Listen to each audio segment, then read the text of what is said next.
गिरिजा शंकर शर्मा आप सभी के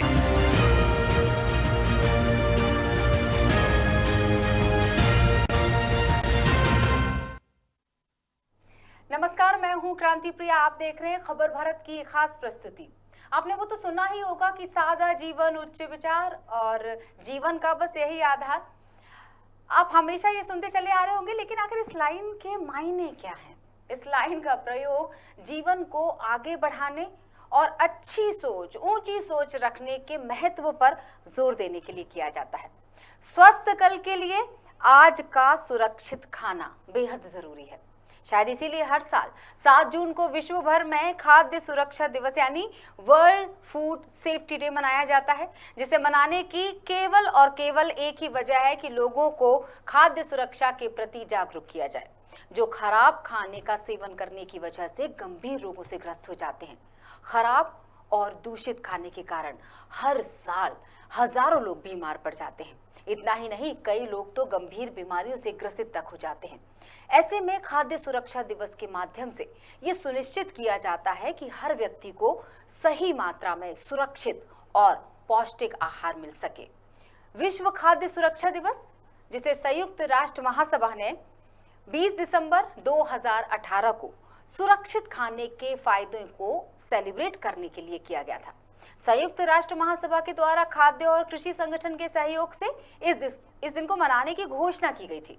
अनहेल्दी, जिसे खाने से होने वाली बीमारियां और समाज के सबसे कमजोर लोगों, खासकर बच्चों, महिलाओं और बीमारियों के शिकार लोगों को प्रभावित करती है। बीमारियां दूषित खाने और पानी में मौजूद वायरस और बैक्टीरिया के कारण होती हैं, जो अक्सर आंखों को दिखाई नहीं देती। खाद्य सुरक्षा ये सुनिश्चित करने के लिए जरूरी हो जाती है। तो आखिर किस तरह से सुरक्षा की जाए, क्योंकि इस साल वर्ल्ड फूड सेफ्टी डे की जो थीम है ना, वो थीम कहती है कि सुरक्षित भोजन बेहतर स्वास्थ्य, ये थीम रखी गई है। विश्व स्वास्थ्य संगठन यानी WHO, वर्ल्ड हेल्थ ऑर्गेनाइजेशन, जिसने घोषणा की और इस बात पर गौर किया कि सुरक्षित खाना बेहतर मानव स्वास्थ्य के लिए बेहद जरूरी है। तो क्या होना चाहिए? एक जो थाली होती है खाने की, वो दरअसल किस तरह से अच्छे स्वास्थ्य को सुनिश्चित करती है। तो क्या होना चाहिए एक स्वस्थ थाली की परिभाषा, ये तमाम जानकारी हमारे साथ साझा करने वाली है। विशेष रूप से खबर भारत के स्टूडियो में मौजूद हैं डॉक्टर विनीता मेवाड़ा जी, जो कि जानी मानी शहर और प्रदेश की आहार विशेषज्ञ हैं। बहुत बहुत स्वागत है विनीता जी आपका। आपके बारे में जरूर बताना चाहूंगी दर्शकों को। राज्य पोषण सलाहकार हैं, राष्ट्रीय स्वास्थ्य मिशन से जुड़ी हुई हैं, 2010 से इस क्षेत्र में काम कर रही है, यानी लाखों, और मैं अगर ये लाइन कहूँ लाखों तो शायद गलत नहीं होगी, क्योंकि कुछ लोग आपसे फोन पर भी सलाह ले लेते हैं। भारतवर्ष से आपके पास फोन आते हैं। और बंसल हॉस्पिटल में 6 साल तक इन्होंने सेवाएं दी, और ये बहुत खुशी हो रही है मुझे बताते हुए कि न्यूट्रिशन जो है इस क्षेत्र में, इस फील्ड में आपको राष्ट्रपति से सम्मानित भी किया जा चुका है। तो ढेर सारी शुभकामनाएं, बहुत सारी बधाइयां आपको, और बहुत सारा धन्यवाद कि आपने समय निकाला हमारे साथ। बहुत बहुत धन्यवाद क्रांति प्रिया जी। तो जैसा कि मैंने एक सवाल छोड़ दिया था सबसे शुरू में कि एक स्वस्थ थाली की परिभाषा क्या होनी चाहिए, एक हेल्दी जो हम डाइट की बात करते हैं जी।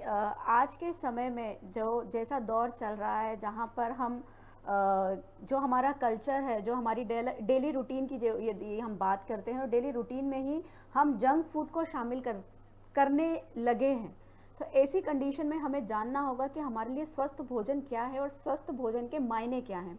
स्वस्थ भोजन यानी कि संतुलित आहार। संतुलित आहार मतलब कि बैलेंस डाइट, और बैलेंस डाइट हम बोलते हैं ऐसी डाइट यानी कि ऐसा आहार जो कि हमारे शरीर को वो सारे गुणवत्तापूर्ण पोषक तत्व दे जो कि हमारी शरीर की वृद्धि के लिए, हमारी ग्रोथ के लिए ज़रूरी हो और हमें बीमारियों से प्रोटेक्ट करे। वो क्या चीज़ें होती हैं? हमारे आहार में शामिल होने वाले जो मेजर और मैक्रोन्यूट्रिएंट की हम जो बात करते हैं, वो यानी कि carbohydrate, protein, fat, vitamins, minerals और वाटर, अगर ये हमारे खाने में उपलब्ध हैं तो हम इसको बैलेंस डाइट कहते हैं। वो कहाँ मिलेंगे? जो भारतीय थाली की हम बात कर रहे थे, यानी कि प्रिया जी ने जो पहले कहा था कि भारतीय थाली कितनी गुणवत्तापूर्ण है। हमारी जो भारतीय थाली थी, जिसमें रोटी, सब्जी, दाल, चावल, दही, सलाद और चटनी जब शामिल की जाती थी, उसे हम बैलेंस डाइट कहते थे। क्यों? क्योंकि जब रोटी और चावल आप लेते हैं तो वो कार्ब्स आपको यानी कि कार्बोहाइड्रेट आपको उचित मात्रा में देता है, दाल और दही आप लेते हैं, उससे आपको प्रोटीन और कैल्शियम बहुत अच्छी मात्रा में मिलता है। सब्जियां और सैलेड आप लेते हैं, उससे आपको विटामिन और मिनरल्स बहुत अच्छे से मिलते हैं। वहीं आप चटनी यदि लेते हैं तो उससे भी आपको मिनरल्स की मात्रा मिलती है। साथ ही आप उसके रायता या हम कह सकते हैं कि स्टार्टर के तौर पे हम लोग ज़्यादातर मठा पिया करते थे, जो कि हमारा एक एपेटाइज़र हुआ करता था और वो कहीं ना कहीं हमारे शरीर में पानी की कमी को भी दूर करता था। ये एक बैलेंस डाइट होती है जिससे आपको उचित मात्रा में न्यूट्रिएंट मिलते हैं। जी, एक भारतीय थाली वाकई अगर देखा जाए तो सब चीज़ों से हमको सुरक्षित रखती है, परिपूर्ण जिसे हम कहा जाता है। उस थाली की परिभाषा शायद यही होनी चाहिए। क्या उम्र के हिसाब से भी थाली में जो चीज़ें होनी चाहिए, जैसे पहले अगर हम 5 साल पहले तक अगर बहुत ज़्यादा राइस खाते थे, चावल खाते थे, तो अब उन आदतों को बदल देना चाहिए, क्योंकि एक सही खान पान हम सुरक्षित जीवन और स्वस्थ जीवन की परिभाषा को तय करता है। जी, बिल्कुल सही कहा और बहुत अच्छा सवाल है प्रिया जी आपका, क्योंकि हर व्यक्ति की उम्र के अनुसार, उसकी एक्टिविटी के अनुसार आरडीए होता है। आरडीए यानी कि रिकमेंडेड डाइटरी अलाउंस, यानी कि उसकी उम्र के अनुसार उसको कितनी कैलोरीज, कितना प्रोटीन, कितना विटामिन और कितना मिनरल्स लेना चाहिए। ये हर एक उम्र का तय है। ये हर उम्र में, यानी कि जितनी भी हमारी लाइफ साइकिल्स होती है, यानी बच्चा जब इन्फेंट है तो उसको कितना लेना है, बच्चा इन्फेंट से चाइल्डहुड की तरफ आता है उसको कितना लेना है, जब वो बच्चा बड़ा होता है एडल्ट की तरफ आता है तब उसकी कैलोरीज रिक्वायरमेंट कितनी होती है। फीमेल की यदि बात की जाए, वुमन जब प्रेग्नेंट होती है तो उस समय कैलोरीज की रिक्वायरमेंट अलग होती है। वुमन जब लैक्टेटिंग यानी कि माँ जब दूध पिला रही होती है उस समय उसकी रिक्वायरमेंट अलग होती है। ओल्ड एज की बात की जाए, ओल्ड एज यानी कि यंगस्टर्स, ओल्ड एज से पहले हमारा जो एक एडल्टहुड आता है, यानी कि 40 से 50 वर्ष की जो उम्र वाला जो एज ग्रुप होता है, उसमें हमारे न्यूट्रिशन की रिक्वायरमेंट अलग होती है। फिर हमारा एक जेरियाट्रिक फेज होता है जिसको हम ओल्ड एज फेज भी कहते हैं। इसमें भी हमारी न्यूट्रिशन की रिक्वायरमेंट जो है वो अलग अलग तरीके से होती है। तो हर एक उम्र में उसकी एक्टिविटी के अनुसार, उसकी हाइट और उसके वेट के अनुसार न्यूट्रिशन की रिक्वायरमेंट हमेशा बदलती जाती है और वही तय करती है कि आप हेल्दी हैं या अनहेल्दी हैं। तो जब इसका हमने वर्गीकरण कर ही दिया है तो आपसे पूछ लेती हूँ कि किस तरह से अगर 5 साल से शुरू करें या फिर 0 के बच्चे से शुरू करते हैं जी, कि वहाँ से 5 साल और शायद जैसे जैसे बढ़ता जाएगा बच्चा वैसे वैसे उसका डाइट चार्ट चेंज होता चला जाएगा, तो वहाँ से ताकि माओ को भी हेल्प मिल जाए कि कैसे अपने बच्चे को शुरुआत से ही अच्छी आदतें डाल दें और किस तरह से चेंज करते जाएं, ताकि जब बच्चा एक ग्रोइंग एज में होता है तो जो खाने की पूर्ति है वो बराबर बनी रहे। जी, बिल्कुल सही कहा आपने जी। एक कॉन्सेप्ट है, अगर आप लोगों ने सुना होगा तो, कि फर्स्ट 1000 डेज ऑफ लाइफ, ये बच्चों के लिए है कि जब वो माँ प्रेग्नेंट होती है तब से लेकर बच्चा 2 वर्ष की उम्र तक का हो जाए, तो वो जो पूरे 1000 डेज का जो पीरियड होता है उस समय माँ से लेकर बच्चे तक का रिक्वायरमेंट कैसा कैसा होना चाहिए। आपने 0 यानी 0 की जो बात की है, यानी कि वो जो बच्चा न्यू बॉर्न है, जस्ट पैदा हुआ है, उस बच्चे का तब से लेकर 6 महीने तक सिर्फ और सिर्फ माँ का दूध, यानी कि सिर्फ और सिर्फ एक्सक्लूसिव ब्रेस्ट फीडिंग पर ही वो डिपेंडेंट होना चाहिए। उन्हें किसी प्रकार का पानी, जड़ी बूटी, दूध या कोई भी बाहरी प्रोडक्ट या डब्बे का दूध उनको नहीं देना है। कोशिश करें कि वो सिर्फ और सिर्फ माँ के दूध पर ही 6 महीने तक डिपेंडेंट रहे। 6 महीने के बाद हम संपूरक आहार शुरू करते हैं, पर साथ में माँ का दूध जो है वो कंटिन्यू, यानी कि ब्रेस्ट फीडिंग कंटिन्यू कराई जाती है। संपूरक आहार के लिए बच्चों की शुरुआत जो की जाती है वो नरम और सॉफ्ट खाने से की जाती है, जिसमें हम दाल का पानी, चावल का माड़, पिसा हुआ और उबला हुआ आलू, मैश किया हुआ आपका केला और मैश किया हुआ आपका खिचड़ी, ऐसी चीज़ों का इस्तेमाल करते हैं और धीरे धीरे हम बच्चे की आदत डालते हैं ताकि वो चबा सके और बच्चा निगलना सीखता है। उस दौरान धीरे धीरे यही चीज़ें जो है 2 साल तक चलती हैं। जैसे जैसे बच्चे की उम्र 2 साल तक बढ़ती जाती है तब उसके खाने में चीज़ें हमको ऐड ऑन करनी रहेगी ताकि वो रोटी, सब्ज़ी, सलाद भी खाना धीरे धीरे सीखे। ये 2 साल तक का होता है। 2 साल के बाद प्री स्कूल वाला टाइम आता है। प्री स्कूल में बच्चा थोड़ा चबाना सीख जाता है। चबाने के लिए हम कहते हैं कि उसको रोटी, चावल, कोशिश यही करें कि जो आपका खाना है सेम खाना उसकी थाली में होना चाहिए और क्वांटिटी कम होना चाहिए, ताकि आप मेजर कर सकें कि बच्चे ने उसकी थाली में से कितना खाया, सही मात्रा में खाया भी है कि नहीं खाया है। उससे 2 फायदे होंगे। एक तो आपको पता चलेगा कि बच्चा खा रहा है, खाना सीख रहा है। दूसरा, आप ये भी जज कर पाएंगे कि उतना क्वालिटी या उतना क्वांटिटी में उसने खाया है कि नहीं जितना उसको ज़रूरत है। कोशिश यही करें कि जितना मटेरियल या जो भी फूड आइटम आपकी थाली में है वही फूड आइटम उसकी थाली में होना चाहिए। फूड आइटम जब आप रखें, कोशिश करें फैमिली मेंबर्स आसपास हो, साथ में हो, या फिर माँ एटलीस्ट बच्चे के साथ में हो और वो खाना सीखे और देखती भी रहे कि बच्चा खा पा रहा है या नहीं खा पा रहा है। फिर इसके बाद आती है जब बच्चा स्कूल जाने लगता है, रिक्वायरमेंट चेंज होती है, बच्चे के लिए ऑप्शंस बढ़ जाते हैं। आप उनको दलिया, उपमा, पोहा दे सकते हैं, पराठा दे सकते हैं, आप उनको खिचड़ी बना करके दे सकते हैं। जो नॉर्मल डाइट, जो बड़े एक व्यक्ति का जो डाइट होता है उसका हाफ ऑफ थाली जो है वो बच्चा ले लेता है, तो इतना डाइट उसको लेना है। इस चीज़ का आप ध्यान रखें। ऑप्शंस आपके पास में बढ़ जाते हैं। फ्रूट्स खाना बच्चे को, फ्रूट बच्चा ले सकता है, सैलेड बच्चा ले सकता है, पानी पी सकता है। 2 साल तक बच्चे के दांत अच्छे से डेवलप हो जाते हैं, उसकी आहार नली है जो काफ़ी हद तक डेवलप हो जाती है और उसका डाइजेस्टिव सिस्टम भी काफ़ी हद तक डेवलप हो जाता है। इसीलिए आहार की मात्रा धीरे धीरे आप बढ़ा सकते हैं। फिर बात आती है बच्चे जब 5 साल से बड़ी उम्र के हो जाते हैं, उस समय उनकी रिक्वायरमेंट भी चेंज होती है, उन्हें आयरन और कैल्शियम की ज़रूरत ज़्यादा होती है। तो ऐसा फूड आइटम जिनमें आयरन और कैल्शियम की मात्रा ज़्यादा हो, जैसे कि आपका आयरन की यदि हम बात करें तो जितनी भी हमारी लीफी वेजिटेबल्स होती हैं वो गुड़ का इस्तेमाल आप कर सकते हैं, मूंगफली का इस्तेमाल आप कर सकते हैं, आयरन रिच चीज़ें जितनी भी होती हैं। साथ में विटामिन सी रिच फूड जो होते हैं, क्योंकि आयरन के एब्जॉर्प्शन में विटामिन सी काफ़ी हेल्प करता है, तो विटामिन सी यानी कि पीले फल उनका इस्तेमाल कर सकते हैं, आंवला नींबू का इस्तेमाल कर सकते हैं, हरी मिर्च का इस्तेमाल कर सकते हैं। ये काफ़ी अच्छी मात्रा में उनको विटामिन सी देंगे।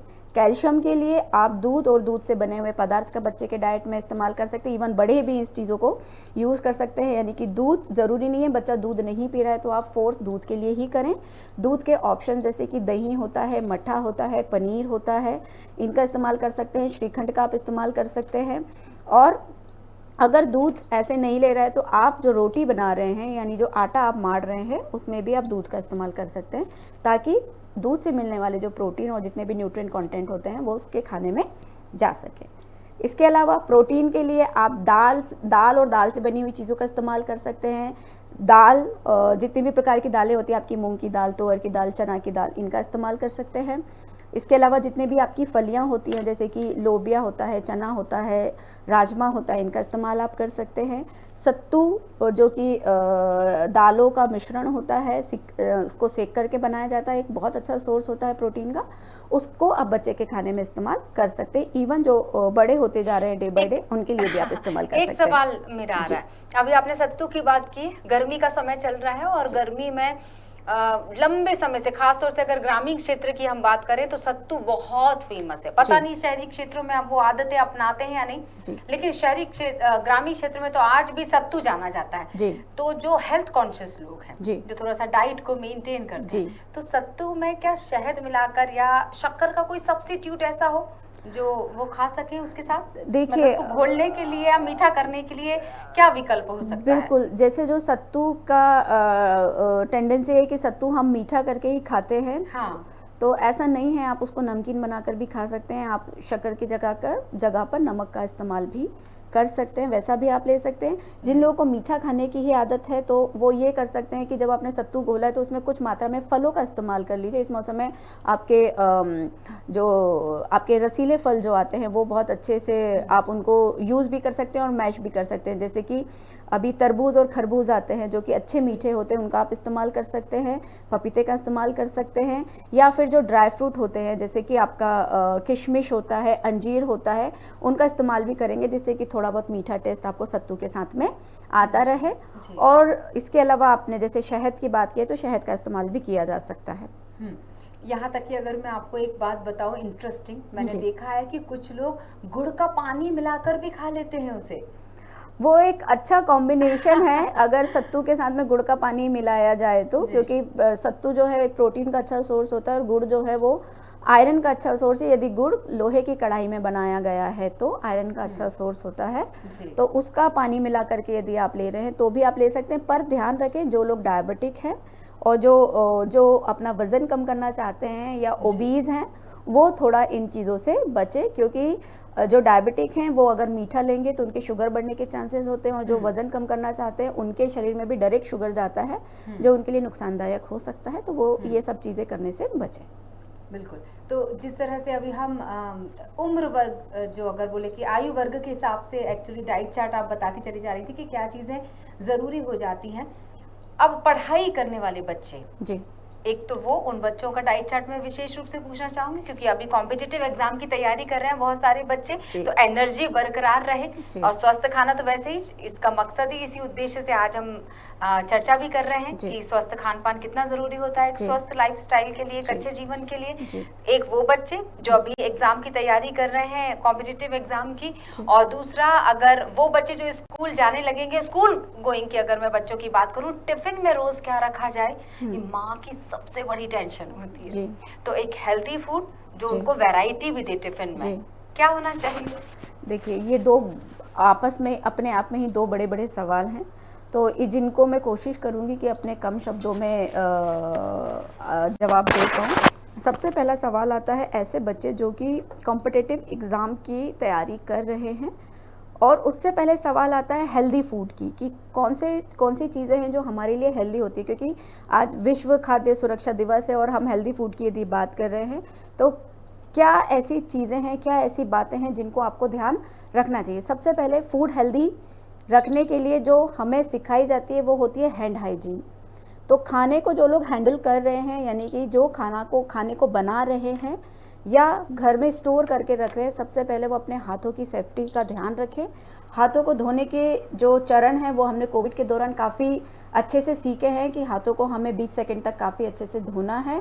जो 6 स्टेप्स में हाथ धोना सिखाया जाता है उससे आप हाथों को अच्छे से धोएं। वॉशरूम जाने के बाद हाथ धोएं। खाने को हैंडल करने से पहले हाथ धोएं और खाना खाने के बाद हाथ धोएं। इसकी प्रैक्टिस आप खुद भी करें और बच्चों को भी करवाएं, पहली चीज़। दूसरा, जो खाने को बना रहे हैं उनको कुछ चीज़ों को जानना होगा कि जब आप फूड को हैंडल कर रहे हैं, यानी कि जब मार्केट से आप सब्जियां या कोई भी फूड आइटम लेकर के आ रहे हैं, उस फूड आइटम को फ्रिज में रखने से पहले एक बार धो लीजिए, ताकि बाहर से आने वाले जितने भी जर्म्स हैं वो आपके फ्रिज में ना जाएं। दूसरी चीज़, जब आप उसको सॉर्टिंग करते हैं, यानी कि जब अलग अलग करते हैं कि कौन सी चीज़ कहाँ रखनी है, ध्यान रखें फ्रिज में भी अलग अलग सेक्शंस बने होते हैं कि कहाँ आपको सब्जियां रखनी है, कहाँ आपको एग रखना है, कहाँ आपको दूध रखना है, कहाँ आपको कुक्ड आइटम रखना है, और कहाँ आपको ऐसे आइटम रखना है जिनको हमको फ्रीज़र करना होता है, यानी कि जिनमें बर्फ़ जमाने की ज़रूरत होती है या एकदम फ्रिज वाली चीज़ें होती हैं। तो ऐसी चीज़ों को आप वहीं रखें, चीज़ों को मिक्स ना करें, क्योंकि हर एक चीज़ का टेम्परेचर होता है, हर एक चीज़ का एक मानक तय होता है कि ये इसी टेम्परेचर पर सेफ रहेंगे। अगर इसका टेम्परेचर चेंज होगा तो माइक्रो ऑर्गेनिज्म वहाँ पर ग्रो करने के चांसेस रहेंगे। तो जब भी आप फ्रूट्स को और वेजिटेबल्स को रखें तो वो सॉर्ट कर दें, और अपने फ्रिज में सेक्शन आप ज़रूर चेक करें किस सेक्शन में आपको क्या करना है। दूसरा, जब आप खाना बना रहे हैं, खाना बनाने से पहले आप अपने जो भी फ्रूट्स एंड वेजिटेबल्स हैं, यानी कि जो सब्जियां हैं, उनको आप अच्छे से धो लें, उसके बाद कटिंग करें। यानी कि कटिंग चॉपिंग की जो प्रोसेस है वो हमेशा सब्जियों को और फलों को धोने के बाद होना चाहिए। सब्जियों को काटने के बाद कभी भी आपको धोना नहीं है, उससे कई प्रकार के जो हमारे विटामिन्स हैं वो लॉस हो जाते हैं, यानी कि ख़त्म हो जाते हैं। जब आप खाना बना रहे हैं, ध्यान रखना है कि उसको आपको प्रॉपर तरीके से ढककर ही बनाना है। जब आप खाने को कुकिंग करें तो खाने को ढककर पकाएं, ताकि जो एसेंशियल आपके न्यूट्रिएंट हैं वो कुकिंग के दौरान लॉस ना हो। कई सारे विटामिन, जैसे मैंने बताया, जो धोने के दौरान, कटिंग के दौरान लॉस हो जाते हैं, वैसे ही कुकिंग के दौरान भी लॉस हो जाते हैं। जब आप उनको कुक करके बनाएंगे तो वो कई सारे न्यूट्रिएंट जो हैं वो उसी में रहेंगे, कुकिंग के दौरान आपके नष्ट नहीं होंगे। जब आप खाना परोस रहे हैं, कोशिश करें कि वो ढककर ही परोसें।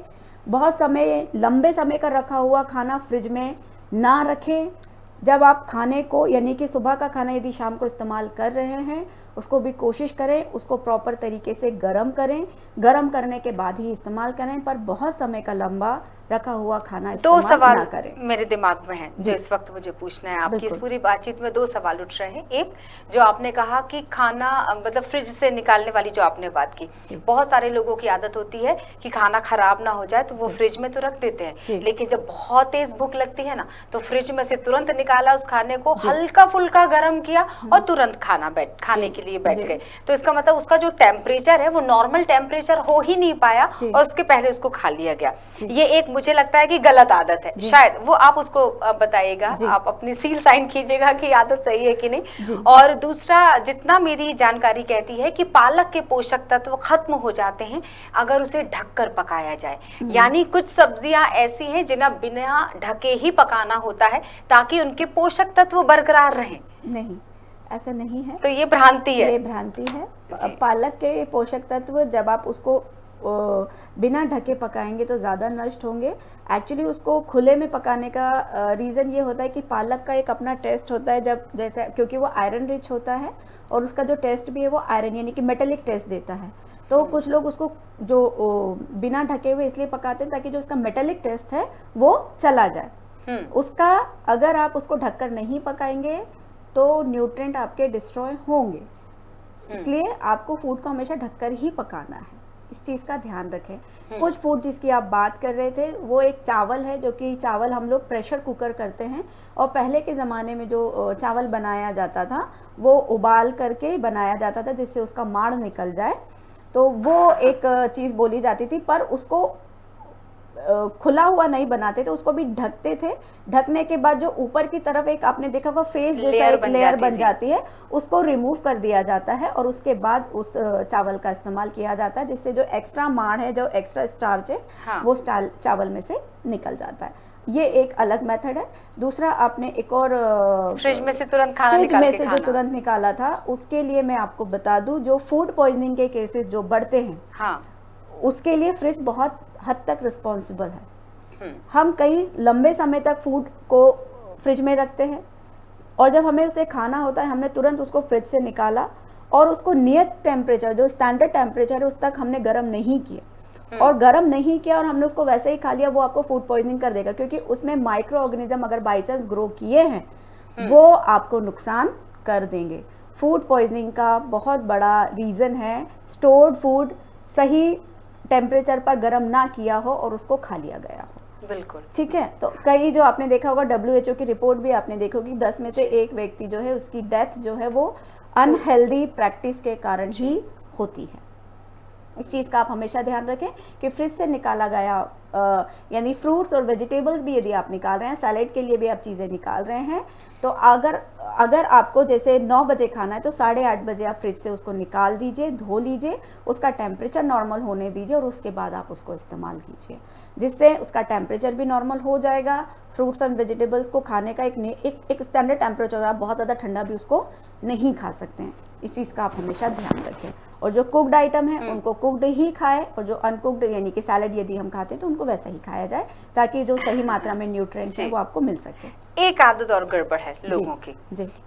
मैंने अक्सर देखा, और भारतीय घरों की, उन घरों की बात कर रहे हैं जहां शायद अभी थोड़ी सी जागरूकता की कमी है। छोटी छोटी सी आदतें हैं, मुझे ऐसा लगता है आप इस वक्त उनको जानकारी दे ही रही हैं। तो एक आदत में और करेक्शन कर दीजिए।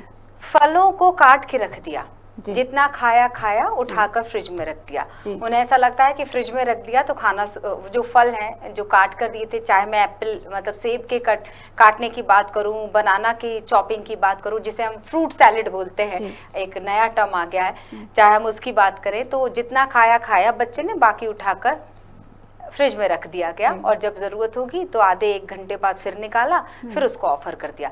तो कटा हुआ फल एक समय तक ही रखना है, या फिर कुछ फल ऐसे हैं जिन्हें अगर एक बार काट लिया गया तो उनको पूरा ही खत्म करना चाहिए, ये भी जरूरी है। जी, कोशिश यही करें कि फल को एक बार में ही खा लिया जाए, क्योंकि फल और इन चीज़ों में माइक्रो ऑर्गेनिज्म जिनकी हम बात कर रहे हैं, जिसके कारण ये दिवस मनाने की ज़रूरत पड़ रही है, उसका बहुत बड़ा रीज़न भी है कि हम कटी हुई चीज़ों को फ्रिज में रखते हैं और वो हमें नुकसान कर सकती है। तो कोशिश करें कि फलों को आप उतना वह उतना ही फल लें जितना आप एक बार में खा सके, उसको काट कर रखने की नौबत ना पड़े। कुछ फल बड़े होते हैं जिनको एक बार में नहीं खाया जा सकता, जैसे कि हम पपीता की बात करें या तरबूज की बात करें या खरबूज की बात करें, क्योंकि ये बड़े फल होते हैं जिनको एक बार में नहीं खाया जा सकता है। तो जब आप इनको स्टोर कर रहे हैं तो प्रॉपर इसको पैक करके रखें। प्लस जब आप इसको दोबारा से खाने की जब आपको बारी आती है तो उसकी जो फर्स्ट लेयर है उसको काट करके आप फेंक दीजिए, और जो सेकंड लेयर है वहाँ से उसको खाने के लिए इस्तेमाल किया जाए, ताकि फर्स्ट लेयर जो कटी हुई लेयर होती है उसमें अगर कोई माइक्रो ऑर्गेनिज्म ग्रो भी किया है तो वो आपको नुकसान नहीं करेगा। पर ये प्रैक्टिस रेगुलर बेसिस पर नहीं होना चाहिए। जी, कैफीन बहुत कॉमन हो गया है जी। खासतौर से अगर मैं वर्किंग लोगों की बात करना चाहूँ तो हर 1-2 घंटे में बहुत ज़रूरत पड़ जाती है उस एनर्जी की, और एनर्जी का काम करते हैं ये कैफीन। क्या कहना चाहेंगे, क्या कैटेगराइजेशन इनका होना चाहिए, ड्यूरेशन कितना होना चाहिए, कितने कितने अंतराल में हमें चाय पीनी है, कॉफ़ी पीनी है? अभी गर्मी का समय चल रहा है तो मठा, कुछ लोग स्वस्थ रहने के लिए इतने कॉन्शियस हो जाते हैं लोग अपनी हेल्थ को लेकर कि उनको लगता है कि अब मैंने अगर दिन में दही का खाना मिस कर दिया है तो रात में खा लेते, किसी तरह ये रूटीन ना टूटे खाने का। जी, यहाँ पर भी हमारे 2 अलग अलग सवाल हो जाते हैं। सबसे पहले जो कैफीन पे हमारी बात हुई थी उस पे हम चर्चा करते हैं। हाँ। कि हमने साइकोलॉजिकली उसको बना लिया है कि वो हमको एनर्जी देगा। बट आपको मैं बता दूं, क्योंकि इसमें कैफीन होता है वो हैप्पी हार्मोन्स को जागृत कर देता है आपके, और इससे आपको अच्छा फील होता है, बल्कि ये आपके लिए अनहेल्दी एक प्रैक्टिस हो सकती है। रेगुलर बेसिस पर चाय और कॉफ़ी का इस्तेमाल ना करें। अपने रिफ्रेशमेंट के लिए अगर आप उसको लेना चाहते हैं 2 और 3 कप से ज़्यादा आपकी नहीं होना चाहिए। दूसरी चीज़, जब आप चाय या कॉफ़ी का इस्तेमाल आप कर रहे हैं तो उसके साथ में कुछ आप ले लीजिए, यानी कि थोड़ा सा चना मुरमुरे का इस्तेमाल आप कर सकते हैं, मखाने का इस्तेमाल आप कर सकते हैं, जिससे थोड़ी एनर्जी आपको जाएगी। आपको क्लियर होगा कि एनर्जी जो है वो हमें चाय से नहीं मिलती है, एनर्जी हमको मिलती है कार्बोहाइड्रेट फूड से। कार्ब्स जिन चीज़ों में होता है उससे आपको एनर्जी मिलती है। चाय यदि आप ले रहे हैं तो वो आपकी एपेटाइट को भी सप्रेस करती है, यानी कि जिस समय आपको खाना चाहिए, जिस समय आपके शरीर को एनर्जी चाहिए, उस समय यदि आपने चाय ले ली तो आपकी एपेटाइट सप्रेस हुई, यानी कि भूख आपकी ख़त्म हो गई, और जहाँ आपको एनर्जी की ज़रूरत थी, जहाँ आपको और न्यूट्रिएंट की ज़रूरत थी, उसको आपने ख़त्म कर दिया। ये भी आपको अनहेल्दी प्रैक्टिस की तरफ लेकर के जाती है। तो ऐसा ना करें। सुबह में 1 कप चाय, शाम में 1 कप चाय काफ़ी होती है, उसको आप ले सकते हैं। एक बात ये होगी। दूसरी बात थी प्रिया जी की कि दही और मट्ठे को लेकर के उनका सवाल था। एक्चुअली ऐसा बिल्कुल भी नहीं है कि दही को सुबह नहीं खा पाएँ तो शाम को नहीं खाएं। आप बिल्कुल खा सकते हैं। दही का बस ध्यान रखें, दही के साथ में सेफ्टी प्रिकॉशंस का ध्यान रखें। दही फ्रेश होना चाहिए। अगेन लंबे समय का दही नहीं होना चाहिए। गर्मी का समय है, दही जल्दी ख़राब होता है, तो दही कोशिश करें कि सुबह का जमा हुआ शाम को इस्तेमाल करें, शाम का जमा हुआ सुबह इस्तेमाल करें, उससे ज़्यादा लंबा इस्तेमाल ना करें। इसके अलावा मट्ठे का इस्तेमाल भी आप खाने के साथ में भी और अलग से भी कर सकते हैं। इसके 2 फ़ायदे हैं। एक तो इससे आपको प्रोटीन भी मिलेगा, और इससे क्योंकि गर्मी का मौसम है, डिहाइड्रेशन के चांसेस हो सकते हैं, सन स्ट्रोक के चांसेस हो सकते हैं। इन सब से बचाने के लिए मट्ठा, नींबू पानी, शिकंजी, ये सारी चीज़ें आपका हेल्प करेंगी। और एक चीज़ जो मैंने सीख ली है आप लोगों के साथ प्रोग्राम करते करते, आप लोगों से जानकारी लेते लेते, कि 2 बार ब्रश करना बेहद ज़रूरी है। क्योंकि आप कितना भी हेल्दी, पौष्टिक, कितना भी सेहतमंद खाना खा रहे हो, लेकिन अगर 2 बार ब्रश करने की आदत अच्छी नहीं है तो शायद वो दांतों को भी खराब करेगा और शायद पेट को भी। जी, बिल्कुल सही। तो इसी खूबसूरत मैसेज के साथ मैं आपको धन्यवाद करना चाहूंगी खबर भारत टीम की तरफ से, दर्शकों की तरफ से आपको बहुत सारा धन्यवाद। तो दर्शकों, विनीता मेवाड़ी जी हमारे साथ जुड़ी हुई थी, और जाने से पहले वही कि खराब खाने से हर साल, ये तथ्य है, आपको रट लेना है, ताकि थोड़ा बहुत डर भी बना होना ज़रूरी है कि हर साल लाखों लोग बीमार हो जाते हैं खराब खाने से। अनहेल्दी खाने से होने वाली बीमारी से इस चेन को तोड़ने की ज़रूरत है। तो चलिए हम और आप मिलकर ये शपथ लेते हैं स्वस्थ रहने की। हम स्वस्थ खाएंगे, स्वस्थ रहेंगे। इसी के साथ अब मुझे इजाज़त दीजिए। स्वस्थ रहिए, खुश रहिए, सुरक्षित रहिए और बने रहिए खबर भारत के साथ। नमस्कार।